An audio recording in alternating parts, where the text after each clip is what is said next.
Mykelti continues to deliver content for us as an uncredited producer because she has brought Robyn and Christine together to assist after the birth of her twins. Mykelti, we thank you for your service. We have a teaser for tonight's episode, and I just couldn't help but notice how different Robyn acts when she's away from Kody for even a little bit. It's like she has new life breathed into her. We have a lot to talk about. Let's get into today's video.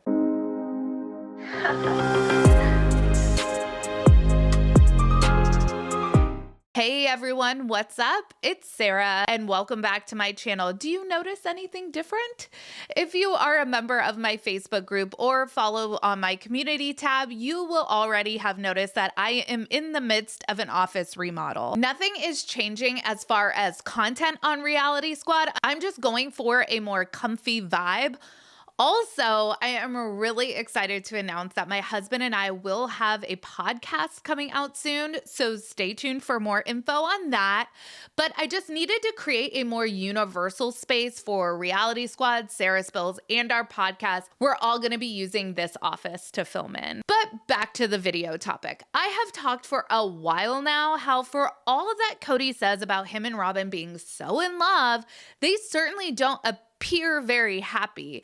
They never look happy when they're spotted out in the wild. And how could we forget that rip-roaring fun of game night from last episode? Is Robyn playing Jenga? Is she getting her taxes done? It's really hard to tell. In a preview for tonight's episode, we see Robyn a la carte, and I must say, even after helping care for newborn twins, this lady has a glow about her. Yeah, Christine was great. We just co-grandparented, and that's kind of always what I've wanted. So it worked out. It was fine. It was great. I just had to leave the twins and Avalon and Tony and Mykelti, and I just don't want to go. I've had the most beautiful experience with those babies.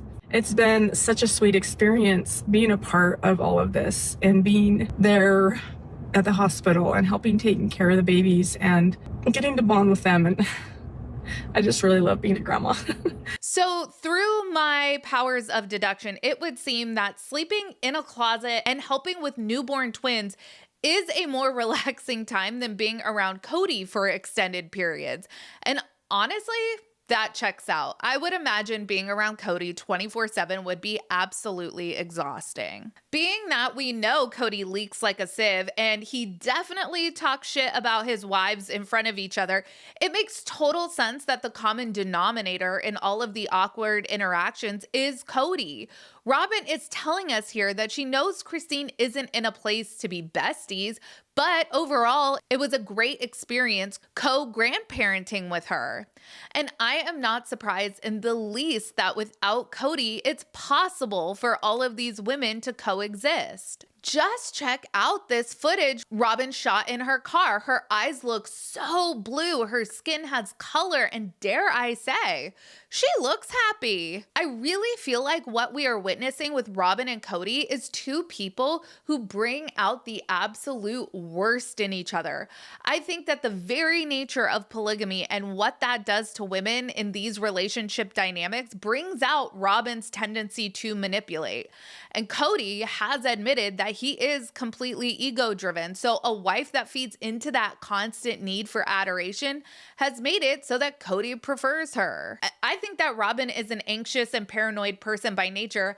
Hey, so am I. Takes one to know one. But as opposed to being with a partner who balances that, who helps quell that fear, Kody just completely feeds off of it, and as a result, we see him dive full force into a constant state of paranoia. These two really are a perfect storm of personality disorders, and I don't mean that in a completely snarky manner, maybe like half snark, because I myself have my own personality disorders and I've been around the block as far as relationships go. You learn what kind of personality in a partner is going to be healthy for you or make your mental health worse. I just really had to get on here and talk about how I noticed how full of life Robyn seemed in that self-shot car footage. Like, it really struck me. I think at one point, Mykelti had told us on Patreon that Robyn came to help them for 2 weeks. So is this what being away from Kody for 2 weeks looks like? Like, I'm really honestly struck by just how blue her eyes are. Compare that to her couch confessionals, where the best way I could describe her is forlorn. Who comes off of a 2-week stint caring for newborns looking more rejuvenated than when they got there? I know I sure wouldn't. Of course, we can't have a teaser for an episode without hearing from good old Kody. The family's in a weird place, as I guess you would expect from a divorce.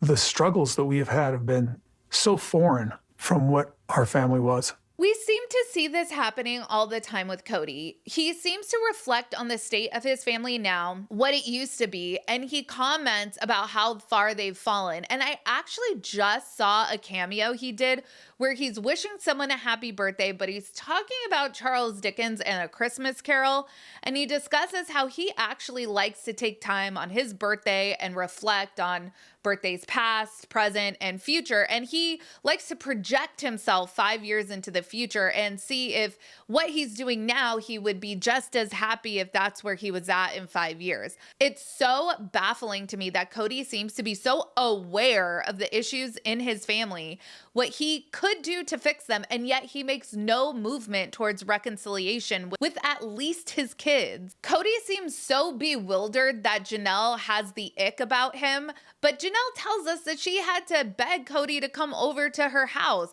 It's like, how do you expect to keep a wife that you never see? How do you expect to have a relationship with your children when you put in no effort with them? Honestly, make it make sense. Most people I know that suffer from mental health issues try very hard to not let whatever afflicts them run their life. I know I myself, I try very, very hard to not let my struggles seep into the relationships that I have with my husband, with my family, with my kids. Not only is Kody very aware of his personality quirks, for lack of a better word, but he actually goes out of his way to still manipulate his ex-wives even after they declare the relationship over. In episode 3 of season 19, Kody ponders that he hopes he and Meri can be friends, but really the reason why is because he doesn't want her to get all buddy-buddy with Christine and Janelle, because then he would have all 3 of his ex-wives teaming up against him. A good person would want healthy family ties for Meri despite their relationship ending, but not Kody. He has to be strategic and make sure Meri stays isolated from the rest of the family even after they end their marriage situationship.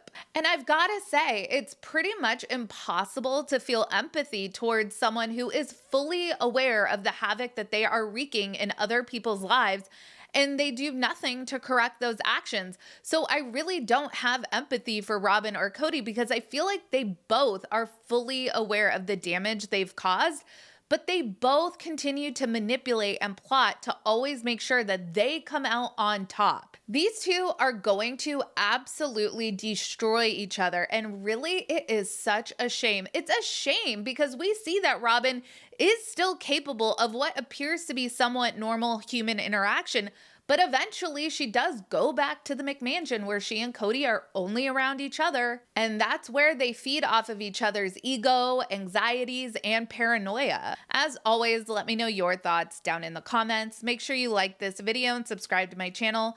Be sure to check out my second channel, Sarah Spills. A link for that will be in the description of this video. Follow me on Instagram, Threads, and X at Reality Squad, and I will catch you guys in the next video. Take care. Have a good one. Much love.